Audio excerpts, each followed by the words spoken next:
FAR Assistant Regional Director for Administration, FAR Senior Superintendent Franklin O. Reverend, sir. Assistant Regional Director for Operations, FAR Senior Superintendent V.G. Public, sir. To our Regional Chief of Staff, Senior Superintendent Alan A. Cabot, sir. To other key officers, fellow firefighters, and non-uniformed personnel, good morning. Welcome to the Bureau of Fire Protection Regional Office 10 Provisional Monday Flag Raising Ceremony.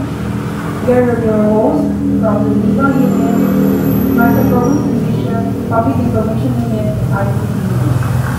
And now, the ceremony begins. Ikolog, mabalangay, may hanggang sa seremonya para sa pagbibigan pugay. Kawat at Pilipinas.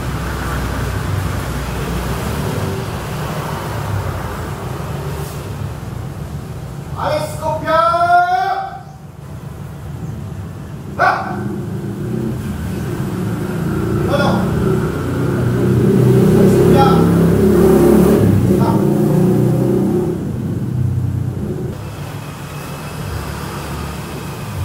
Loving and gracious Heavenly Father, we acknowledge your holy presence today. We thank you for you are our infinite source of peace, love, and wisdom. We know that your Holy Spirit guides and directs us. Your love enfolds us and your light illuminates us. Lord, we entrust to you everything in our lives. In spite of the various challenges that we are facing in our society today, we remain steadfast to cling to your words because we believe that you will always make a way for us.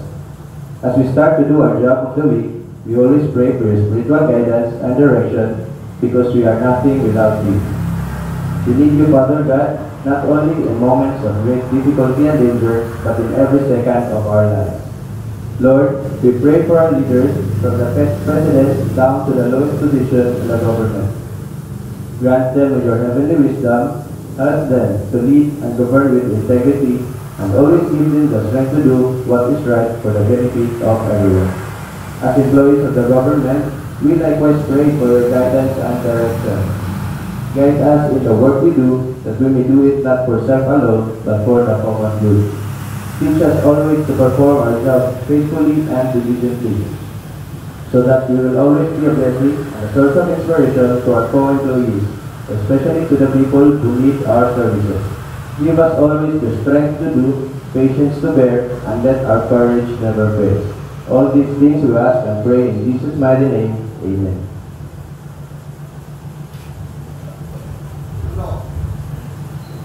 Yeah.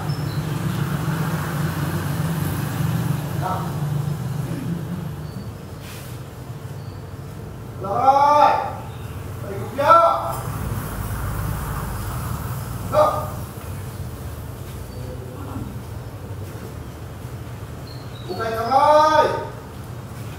Ha! Sinulog! Bukai kamay!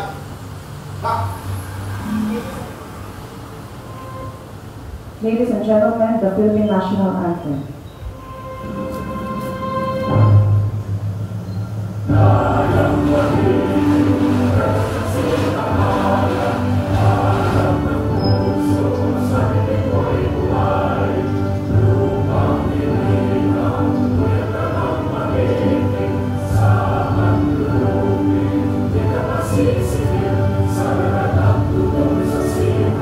Sa langit ang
bayan sa bagong milenyo.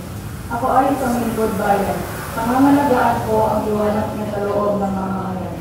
Maglilingkod ako ng may malasakit, katapatan at kausayan na walang pinipili. Magiging mabuting halimbawa ako at magbibigay ng pag-asa at inspirasyon sa ating kapwa ng bayan. Lilinamin ko ang ating sarili kayahan upang sa lahat ng panahon ay makatibaran ko ng buong kasayan ng kabilang. Hindi ako makikibahagi sa mga katiwalaan sa pamahalaan.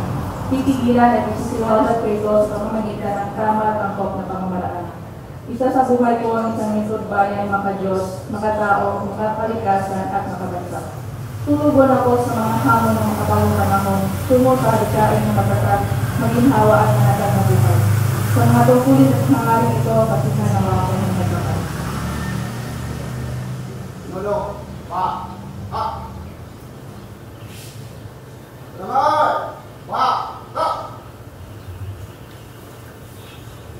Firefighters League. I believe in the mighty God, the architect of the universe and the creator of the firefighters. I will faithfully love and obey him. Ask for his enlightening guidance in the performance of our sworn duties and responsibilities, and to set good example. I believe that respect for authority is a duty. I will defend the Constitution, respect the laws of the land, obey the rules and regulations, follow legal orders and rules. I commit myself to love, respect, and serve without reservation. I believe in the sanctity of marriage and a wholesome family life. I shall live a simple and modest life. I believe in the wisdom of honesty, trustworthiness, and truthfulness at all times. My prime duty is to protect and save lives, properties, and conserve the environment. So help me God. BFP Vision. A modern fire service fully capable of securing the fire safety mission by 2034. BFP Mission. We commit to prevent and suppress destructive fires, investigate its causes, enforce fire code and other related laws, respond to man-made and natural disasters and other emergencies.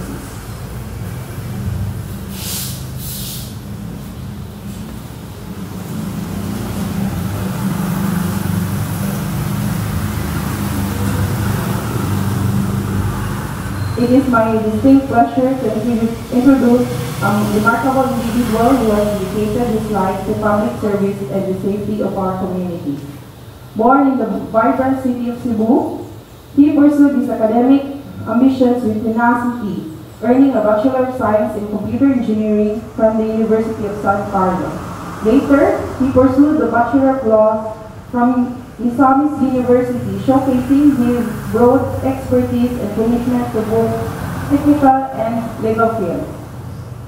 His journey in the fire service began December 6, 1999, and he has demonstrated unwavering commitment and expertise ever since. Ascending through ranks through lateral entry, he achieved the esteemed position of Fire Inspector on October 27, 2010. This advancement highlighted his exceptional skills and leadership within the fire service.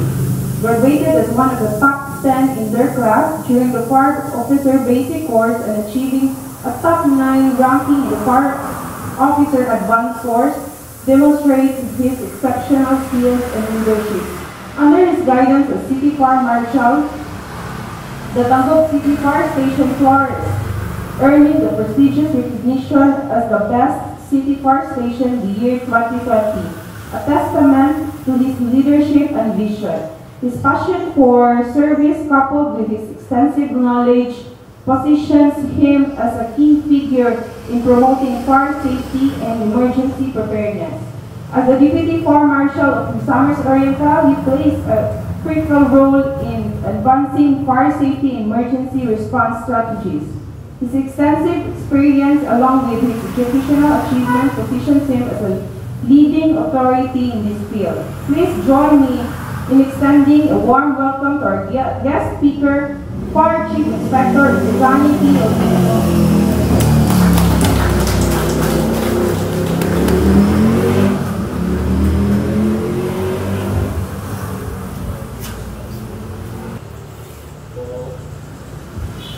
To our very dynamic regional director, Chief Superintendent Alma Gran Abakain, our very energetic Assistant Regional Director for Administration, Senior Superintendent Franklin Ratonel, sir.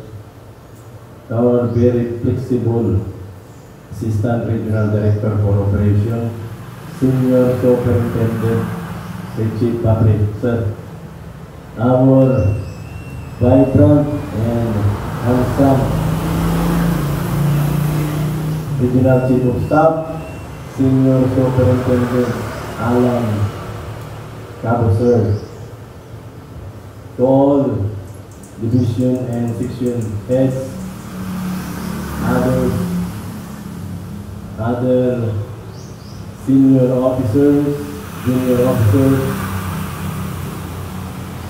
all DAP uniform and non-uniform personnel, fellow public servants, a pleasant morning to everyone. My topic, which I'm going to share to you, is perhaps vital and more of a relevant to our job. Needless to say, we sometimes forget what we are and who we are.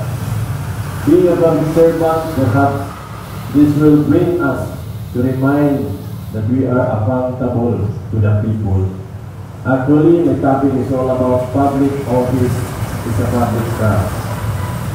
Public offices are created for effecting the end for which government has been instituted, which is for the common good, not for the profit, honor, or private interest of any person.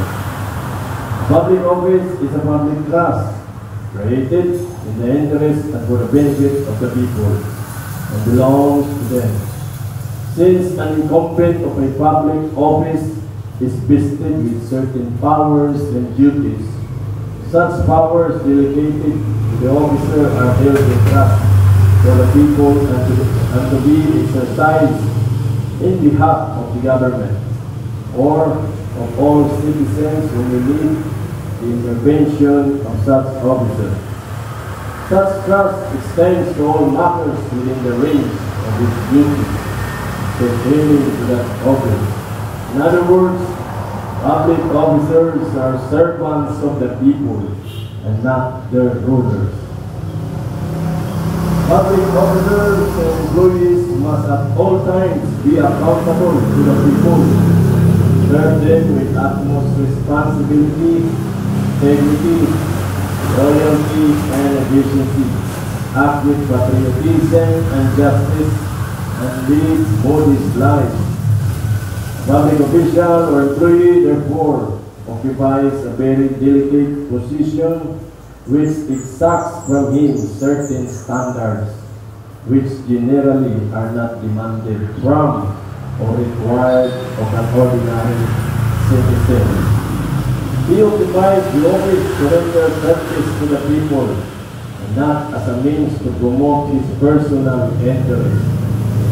The only justification for his continuance in such office is his ability to advance public ends and contribute to the public welfare. The code of conduct and ethical standards for public officials and employees, better known as RA 6713, additionally provides that every public servant shall at all times uphold public interest over his or her personal interest.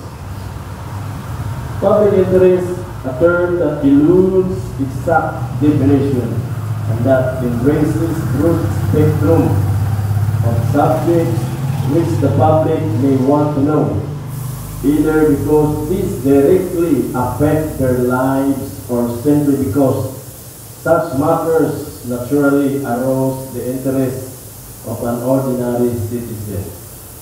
All government resources and powers of the respective offices must be employed and used efficiently, effectively, honestly, economically, particularly to avoid wastage in public funds and revenue. Government employees should act with self-restraint at all times.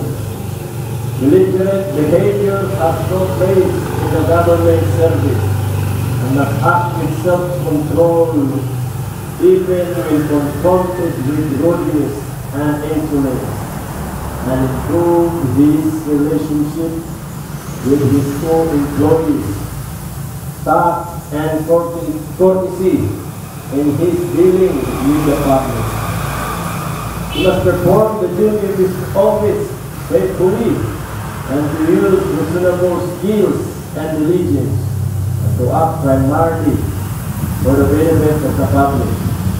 In the discharge of his duties, he is to use the prudence, caution, and attention which careful man uses in the management of their affairs. Liability of a public officer for refusal to perform their duty. Any person suffering of material or moral loss because the public officer refuses, neglects, without just cause to perform his official duty, may file an action for damages and other relief against the latter without prejudice to the administrative action. Please be reminded, gentlemen and ladies, that if a fireman refuses or fails to give aid or protection in case of danger to life and property, the fire officer shall primarily be liable for its criminal acts and perhaps for damages. The civil action is independent, which requires preponderance of evidence only. So why not and mesmerize everything? Therefore, we should love our work, cherish every moment of our job opportunity, and be thankful to our Almighty Father. Many are still seeking for a job. We are very fortunate to have this noble job. Otherwise, for if we don't, the first highway that comes along will blow you away, and probably you will never know why. That would be all. Thank you so much. God bless everyone, and have a nice day.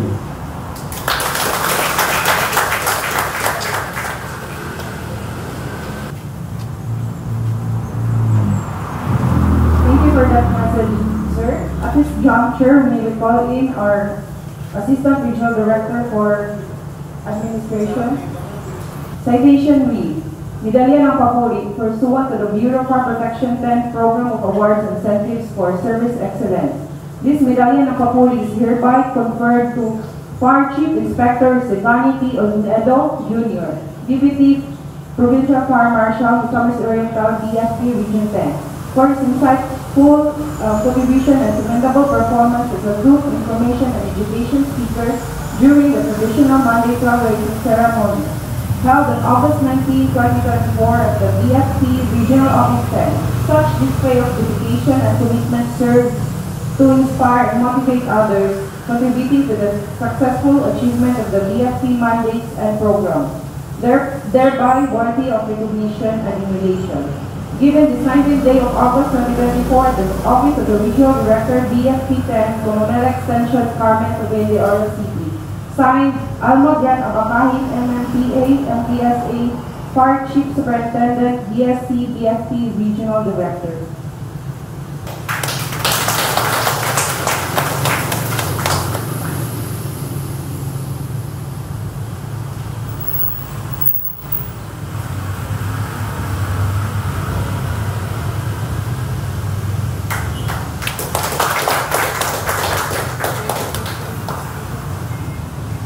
At this very moment, let us hear a message from our Assistant Regional Director for Administration, Fire Senior Superintendent, Franklin Olato, sir.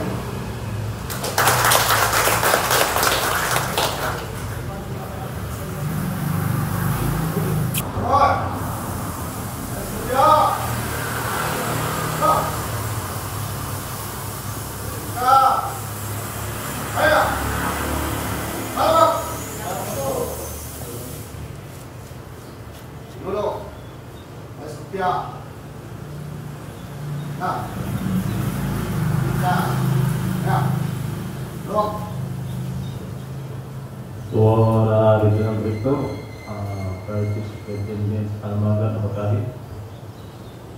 She is in Manila today. So Arthur, Senior President is Public. So handsome young looking guy, Senior Superintendent Alan Asokabo. Ako lang ito ni Jay Victoria ni Pudo. Ako lang sikat ako. So other distinctive key officers, non-commissioned officers, ODP personnel, so NUP personnel, ang kontak sa kontanan. So maganda yung mensahe ni atong Bisan Nono na speaker sa atong ini. Isa ka one of the top 10 Burmese meeting for focus sa Sangdong, naging fire station of the year. So dito sa basta na achievement to. Pasalamat tayo sa kanyang mensahe. So na-refresh atong idea sa atong about public trust, public office, between powers and duties for people. Pero na liability, criminal liability for official to perform their duty. So salamat sa reminder o sa mensahe. So love your work. Bisa kung sa kalisod sa trabaho, love your work. Sayo na siya.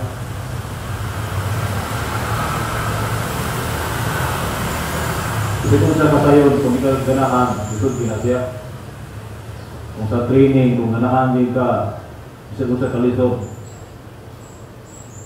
sayo na din siya kung ganahan din ka. So tomorrow is our 33rd BEP anniversary and 1/3 fire service. So ang uniform, buwa. Then mag-wrist blow yung mga awagis. So nakabalo ang mga awagis anit, mag-wrist blow sila. Wrist blow or blow back sa mga official. Then karon is the Ninoy Aquino Day. Gimog sa Friday, Public Act 665, signed by Ferdinand Matos Pidin. It's a long weekend. Salamat tayo sa atong stroke commander na si Sotobe Inspector from Laguna Fire Station. Sotobe Inspector Ruel Alberto and our guest speaker Sotobe is the business alone. Itong siya kuwan, Masunpa, Igers. Salamat tayo sa kang siyang wisdom, kang Chief Inspector Isigani Olpido. So wala naman siguro. If there's none, thank you and good morning. Commander, Church.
traditional Monday flag raising ceremony. This has been your host, FO1 Anna Bagulbon. Thank you, and let's have a safe and productive week ahead.